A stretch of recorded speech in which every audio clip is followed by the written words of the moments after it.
A facilitator has to be like throwing an arrow, practicing archery, because you need to find that perfect question that hits the sweet spot. I do fun questions. How do you feel at the start of a session if this state of yours would be a drink? Do you arrive like an energy drink? Are you arriving like a matcha tea, as a coffee? Because you can relate to that. Brené Brown, she pretty much says the key for emotional connection, one of the key things is being a story steward as a facilitator. Take care of the stories people tell you, value them, honor them, keep them, and believe them.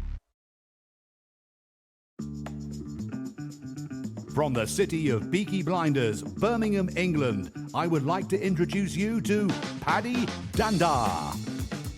As the world becomes more automated and the robots take over, it's imperative that we build the right human skills for the future. So pull up a chair, grab a samosa or two, and make yourself very uncomfortable. Hey, Antonio. Sorry, let me start again. Hey, Antonio, thank you so much for joining me today. I would love to know what superpower you want to bring to this particular episode. That's a pretty good question. I have many, so if you want to grab one of those and follow along, one of them, of course, is creativity. I think sounds a bit egotistical, but it's not. People say that I'm a bit of a creative, friends at work, a couple of friends. I'm always figure out new ideas. I'm a bit of a curious person, so I always ask. So I think creativity will be one. Another of my superpowers you may know because we knew each other from that. It's visual thinking. I think I use a lot of visuals. I use a lot of visual metaphors. Facilitation. I think my element, as Ken Robinson would say, it's I think where I love to be is facilitating groups. I'm also a magician. I've been a magician for almost 20 years, performing magic, studying magic. I always read magic. I'm always with a pack of cards playing around. So I'm also an HSP, a highly sensitive person. I'm a sensitive person, so I deal a lot with emotions. I overwhelm quickly, so I need to have strategies for that. So there you are. I have more, but I'm a father. I think that also contributes. I'm a person that talks about superpowers, so I'm quite in touch with what you say. So I don't have just one. So I don't know if that answers that. I don't have just one, but I think those are most of the superpowers I use daily on a daily basis. Oh, wow. I mean, I certainly know you for your visual thinking superpowers because you were amazing on a recent event that we held, which is for the Visual Jam. So that was incredible to see you in action.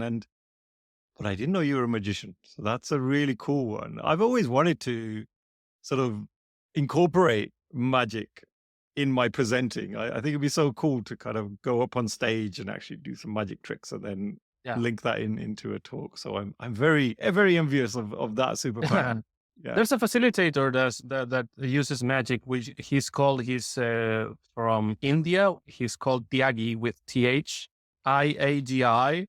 He uses magic to facilitate because magic is a great conduit to, not just to have fun, but also connects people to another level. It creates awe, it creates wonder, and those emotions are not that common. So when you do an activity, something that has magic as a tool, it helps to, to make groups more cohesive, to make people laugh, so it's a great tool for facilitators in your arsenal. So yeah, it's fun to use it. When I show a magic trick to people, they are like, what? And I can talk with them about something else. It doesn't get that serious. You connect with them in another level. You show them, you're pretty much also traveling to another world. So it's fun to see people, how they react, because it's something that it's not normal. When you ask, what's something weird about you, a superpower, most of the times people are not aware of the superpower. You need to sometimes ask what others say from you that it's something different, that is something different that you do. And magic, when I tell people that, they're like, really? I'm also an engineer. So an engineer that does magic, that is a designer, weird. Oh, well, I think that's what makes us even more interesting when we have all of these other layers to us. So that's brilliant to hear. And so, Antonio, you mentioned before we kicked off that you're a facilitator, and I am really intrigued and always looking for new tips myself because I want to up my game as well. So, Yeah. love to explore that a little bit more with you around some of the ways in which you incorporate all of these superpowers into your facilitation. So we talked about visual thinking there. How does visual thinking play a part in your facilitation? Yeah. I think for me it's a key part because pretty much what I design in a workshop it's pretty much visual. I try always to incorporate a metaphor, an idea. Maybe ask yourself the question: if your workshop were an image or a metaphor, what would it be? I think that helps a lot to put the focus in that. Or maybe if you want to have some sort of conducting thread, throughout the session, what would it be? Would it be a story from someone? Would it be a metaphor? For instance, if you want to teach a methodology, for creating a pitch, if that pitch method were an image, what would it be? What metaphor, Maybe would it be a bird with wings and each of the feathers would be the part of the metaphor of the method? So I think visual thinking helps you to be strategic, when you understand visual thinking, not just as images plus text, but a way to synthesize, and to make things clearer. You figure out that visual thinking is strategic. So it helps you to convey your ideas better. I think to make, for instance, when I create a workshop, I always try to provide a couple of powerful metaphors. So, for instance, when you talk about superpowers, I try to convey the idea that maybe of Superman, right? You show Superman, and when you ask maybe the word superpower, it's not that powerful than when you put a picture of Captain America, maybe. As they say, an image speaks better than 1,000 words. And I think that's true in a workshop. I try to be simpler with workshops. Most of the times we use PowerPoints, as a way to read what we are saying. And I think that's a mistake. I think when you are in a workshop, you need to experience has to be above content. So pretty much what you content, the PPT, the PowerPoint is pretty much, you may think of it as some sort of a small spark that ignites people to talk. I think that's a big difference when you are you do a TED talk or you do a talk and being a facilitator when you put the focus on them. So for instance, instead of writing, do an exercise, blah, blah, blah, blah. Hey, what would be an image? So for instance, put an image of a garden. Okay. What seeds can you plant on this group to make them more collaborative? Okay. What is your contribution? What is your seed? So put that image instead of putting many words and blah, blah, blah. Maybe try to convey it with an image. Make that challenge for yourself. I think that improves your communication much better because you pretty much think, how do I convey the idea instead of putting things into words, which sometimes makes it a bit more convoluted. Yeah, I mean, metaphors are great, right? They're so powerful when you use that visual metaphor Yeah. to make complex things simple and for people to really grasp a concept. It's amazing. And as you mentioned there, for collaboration, as soon as we get people to start maybe filling in the visual, if we're using the visual as a structure to elicit ideas, for example, then it can be fantastic seeing that in action. And so I know you're very focused on the human skills and the human side of things. So how do you create connection in a workshop? What are some of the Yeah. tips and tricks that you kind of use? Yeah. Funnily enough, when people give me feedback of what I do, what do you like about it, it's not the visuals. And for instance, a colleague told me recently, a few months ago, that I pretty much, and she used the word magic. So I create the magic for people just to see one another and talk with one another. So pretty much what I do mainly is I provide space for people to talk. I think that's something we missed, we forget, but because we concerned a lot with the PPT, the content, that it looks pro, that it looks cool, but we forget. I don't know it. For instance, I can ask to you, when you see a talk, can you identify, of the 100 talks that you've seen, how many of them do they provide a good space, for instance, 30 minutes, an hour, for people to talk with one another? I imagine you don't remember as many. That most of the times it's like a Q&A, 10 minutes, 5 minutes. Hey guys, sorry, we're up. We only have time for 1 or 2. That's 80% of the talks. So I do it backwards. I say, for an hour of presentation, hey, 20 minutes content, 40 minutes people talk with one another. How? Good questions. I think that's key for a facilitator. A facilitator has to be like, throwing an arrow, practicing archery, because you need to find that perfect question that hits the sweet spot. I think that's key for a facilitator. What question would you do for people to talk with one another? So make a question for them to be curious. So instead, if you want to teach them about pitch, you may ask them, hey, from 1 to 10, how would I evaluate myself in terms of communicating ideas to others? Okay, why?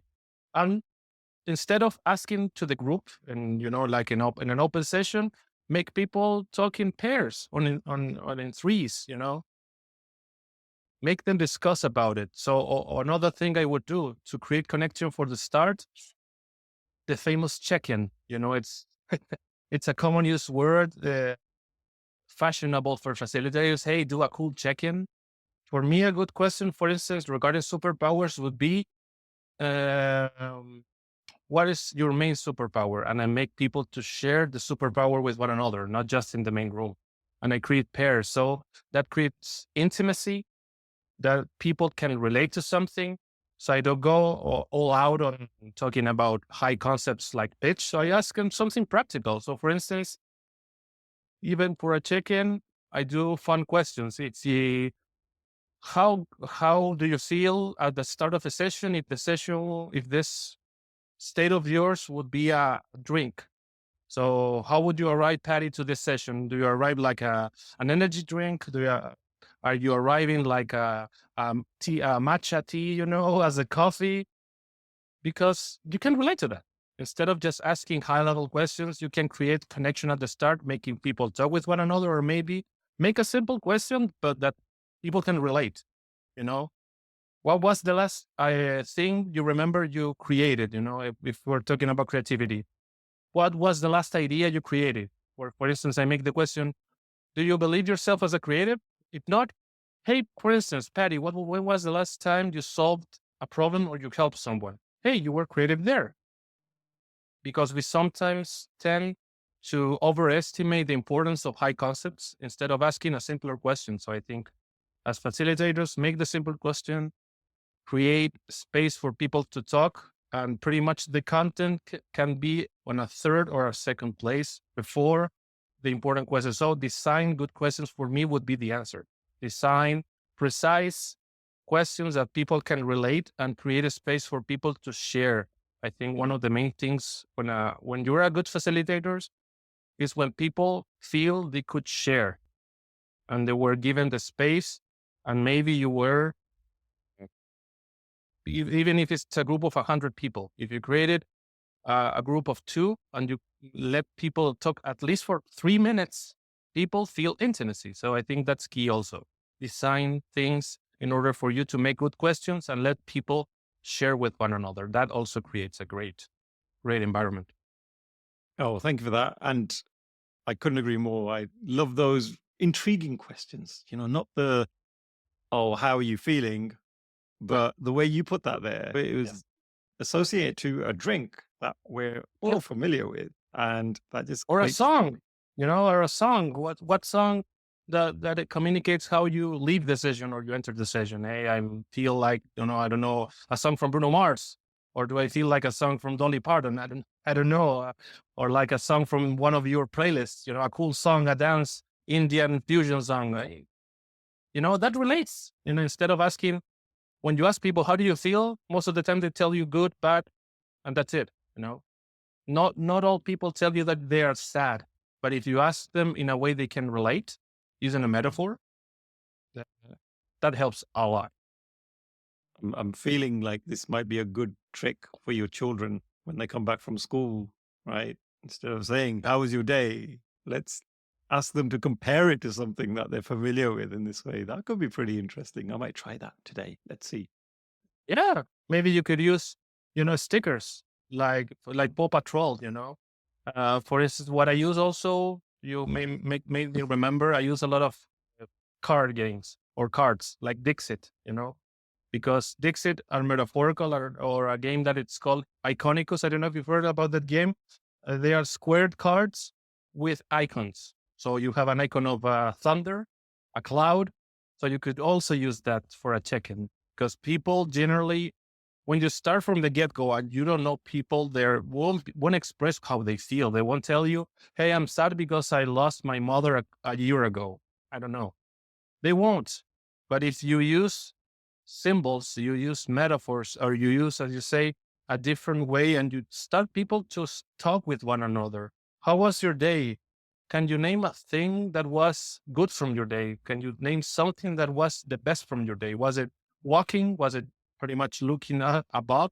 Was it hugging your child? I think those simple questions create connection. You just have to be genuine. And for instance, for you, Patty, what are the things that move you? Is it music? Okay, let's put on a track that gets people going and tell them your story. I think that's another thing I didn't tell you, that I think one of the main things that create connection are stories. When people stop conceptualizing and talking up in theory, I think that people are, no, tell your story. Tell what you've gone through. Okay, if we're talking about creativity, tell me a time where you felt creative or you saw someone being creative. Patty, tell me one time where you felt energized. Hey, last time was with my family and I did this. I think that makes conversations richer. It doesn't create a distance. I think stories are, for me today, are a essential part. If I don't share what I'm gone through, even try to be personal, how can you expect people to do the same if you are talking from a distance like an expert?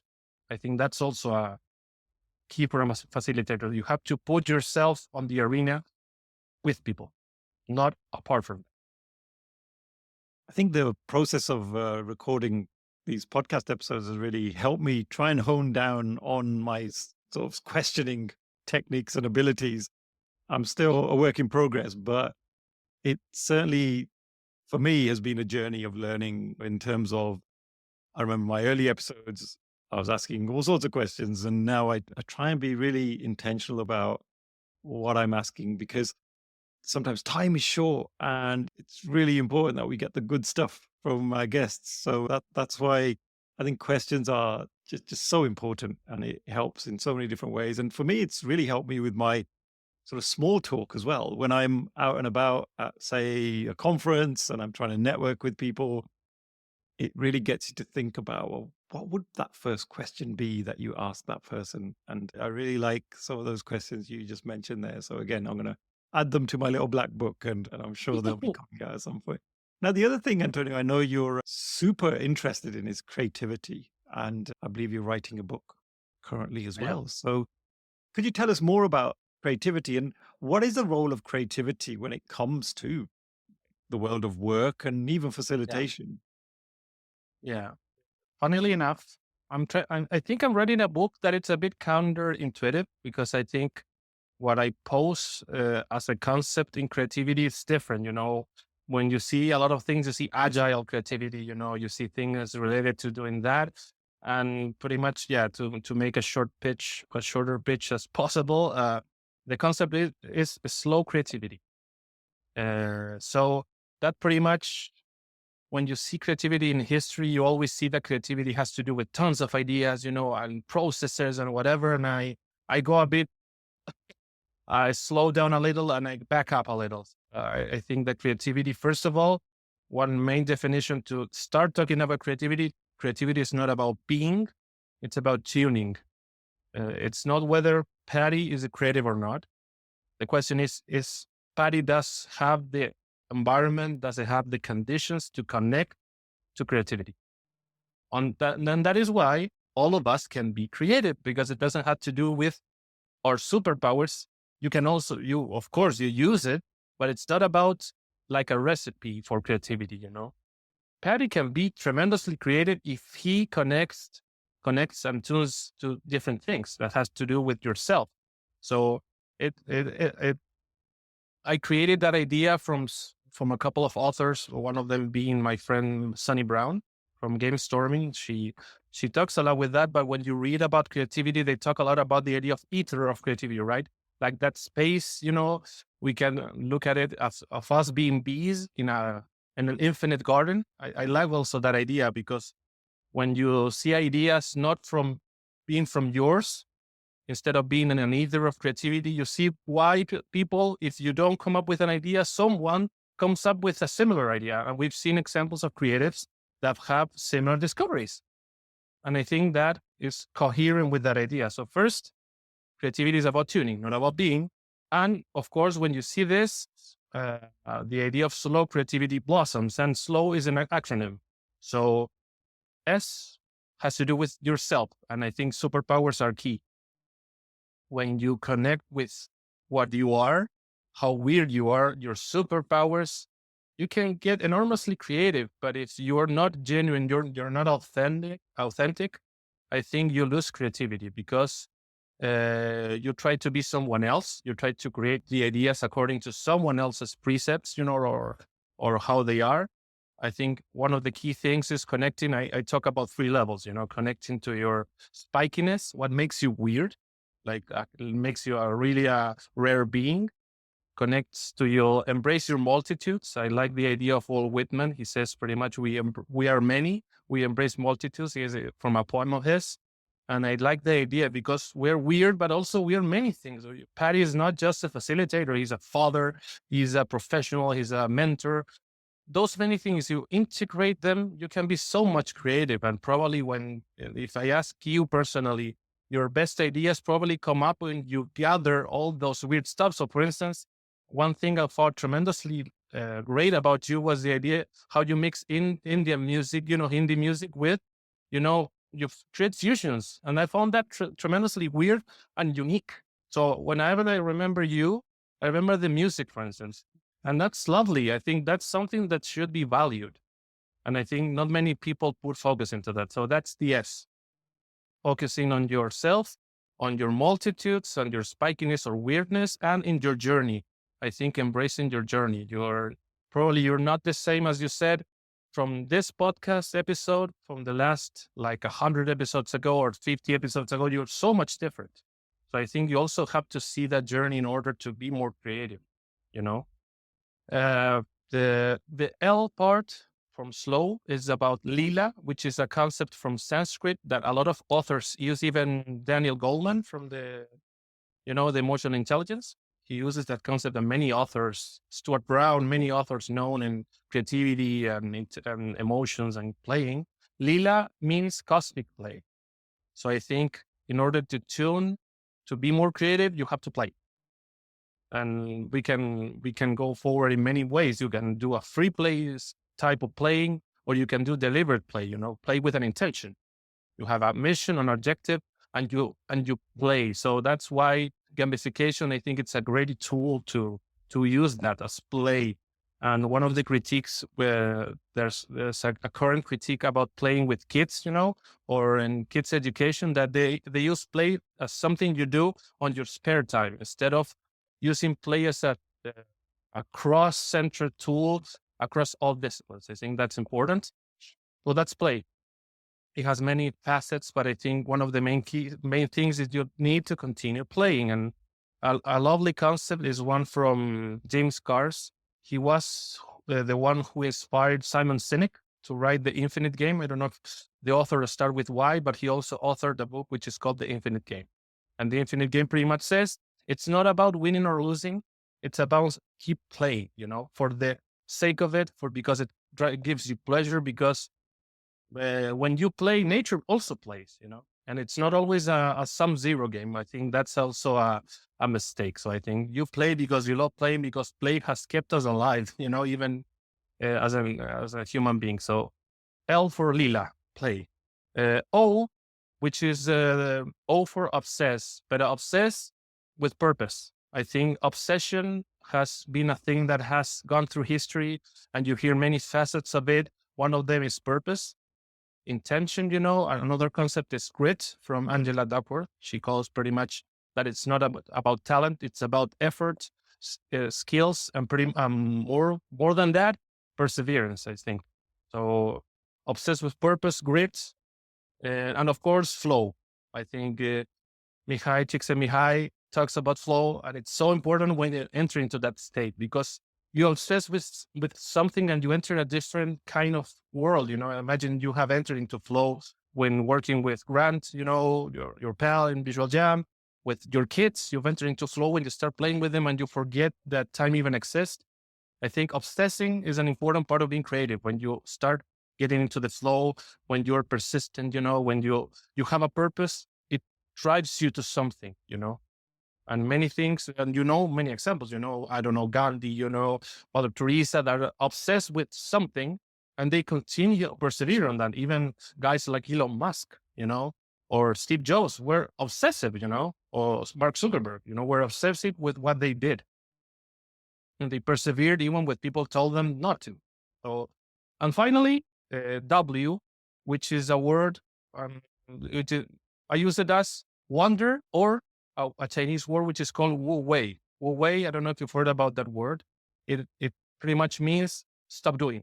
So if you want to be more creative, stop doing things or being one minute after another. Walk, go and see a magic trick, a magic show, stop for a bit, meditate. I think connecting with walking, with wonder, with not doing things, it also helps you to be more creative. And even in neuroscience, there's a definition. Creativity lies between precrastination and procrastination. Procrastination is not doing anything, there's even a bias, if you're not doing anything, you're being lazy. No, you also be creative. So even thinking of yourself as someone creative when you stop doing things is also pretty counterintuitive, Hey, Patty, you want to be more creative? Stop having meetings all day long. Have some time to walk, have some time to reflect, have some time to look at the ceiling, and not doing anything. So that's the model. Self, Lila, obsess, and Wu Wei, or if you want, walk or wander. Oh my God, that's like a whole episode just right there, just in that one acronym. I love that. Yeah. And for me, the wonder is really interesting because, like you say, we often are in a work environment and the bosses will say, we want you to be more creative. We want to be more innovative. Let's all do some brainstorming. Let's run a brainstorming workshop. And we're almost told to switch on our creativity at that moment. And for the next 10 minutes or whatever, we're going to work in groups. We're going to come up with all of our best ideas. And that could be at the end of a really hard, long day. And your brain is just fried. And you've been on back-to-back meetings all day. And the facilitator is there really trying to, get those ideas, extract those ideas somehow from your heads. But yeah, just not had that time and space to really get creative. Right. So Yeah. I totally connect with that. when you see people at work, you pretty much see them as a sponge, and the sponge is pretty much squeezed up. There's nothing. You need to put water into it. You need to water your sponge. And most of the people, you can do brainstorm, but if you don't have the space for people to charge up, to water themselves as a sponge, you will get ideas probably, but not very good ideas. So I think that's the key.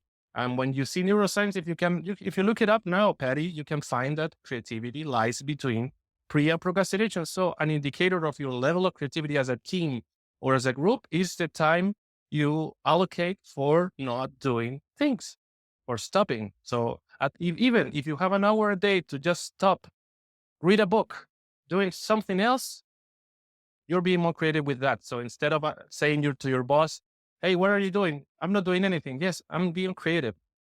I need to stop. When you say that, it's not, of course, it's because people are stressed, but I think we need to see it as an important part of life. And let me share that a short quote, I think that summarizes this. It's from an author which I love. She's called Madeline Dorr. She has one of the best books of productivity I've ever read, which is called "I Didn't Do the Right Thing." I love the title because always productivity is about that. I didn't do this. Oh, I didn't do this. What if, right? She says there are myriad things that might have happened despite what we did or didn't do.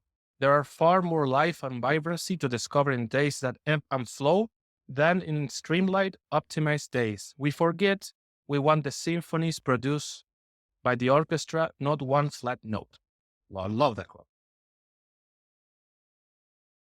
We have to be not more productive, we have to be more fecund. I think productivity is such a harmful word because it pretty much assumes you're like something that needs to be squeezed until it's burned out. I think that's a mistake also. We need to talk about the value of stopping. When you talk about a plant grows because not only you water it, because it receives sun, because it mulches, because you put manure into it. It's all those things enrich them. Your kids enrich you. Paddy as a person is a more creative person when he receives not only input from people, from friends, when he reads, listens to music.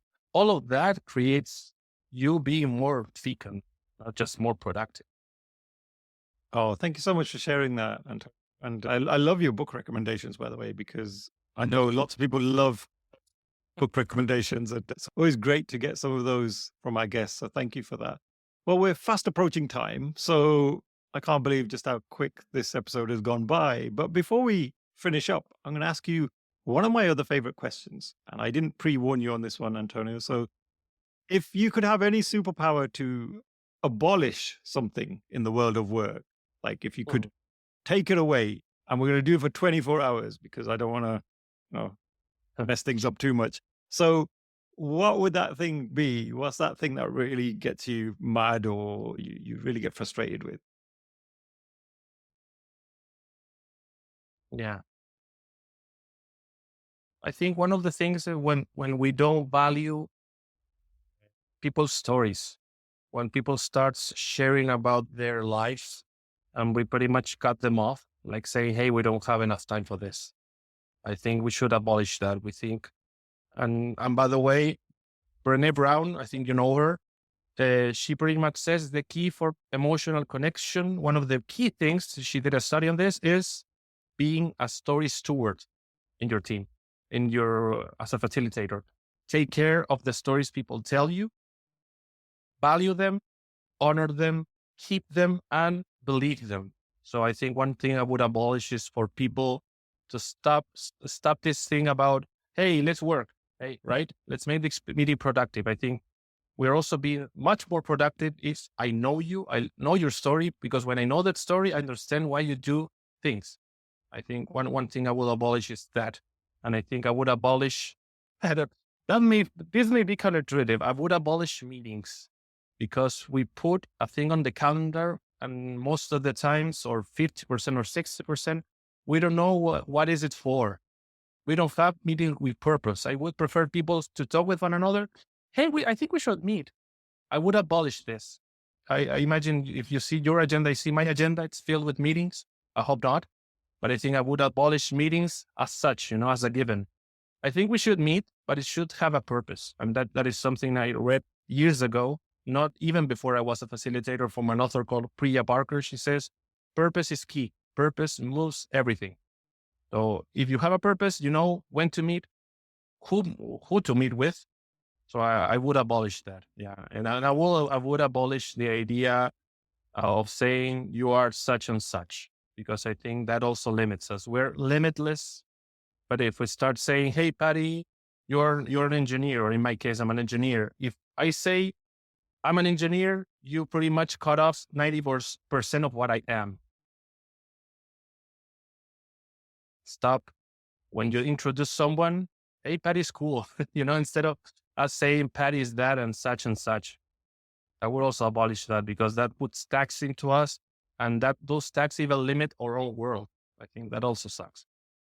Oh, thank you so much for those. And yeah, I totally agree with all of those. There's actually an episode I did with a guy who did the most substantial study into no meeting days. So what he looked at what's the optimum number of days in a week where if you didn't have any meetings, we would be super productive. So yeah, that's a really fascinating episode. That's with Mr. David Pereira was the Yeah, okay. guest. So yeah, I will look into that. I love it. that link. I know an author that also says, Donna McGeorge, she has a book called The 20-Minute Meeting. You can do a meeting in just 20 minutes if you plan it correctly. So I will love it. And I even finishing this, I will go ahead and listen to that episode because I love the idea of having no day meetings. I love it. Oh, awesome. Well, folks, it's the end of another episode. So I'm just going to thank Antonio for your time today. It's been super as always, and just so many insights you've shared in such a short amount of time. But if people want to continue the conversation with you, Antonio, how can they get in touch with you? Yeah, they can follow me on LinkedIn. You can write, as my name says, Antonio Iturra. You can find me, Antonio Iturra. I think it's with an N. So Antonio Iturra. In LinkedIn, you will find me. And even in my description, have a little light bulb. So you probably will notice that. I'm thinking on my LinkedIn, I put myself as a slow creative. So you can also find me with that. And also on Substack, I'm trying to write a lot on Substack. So you can also find me on Substack.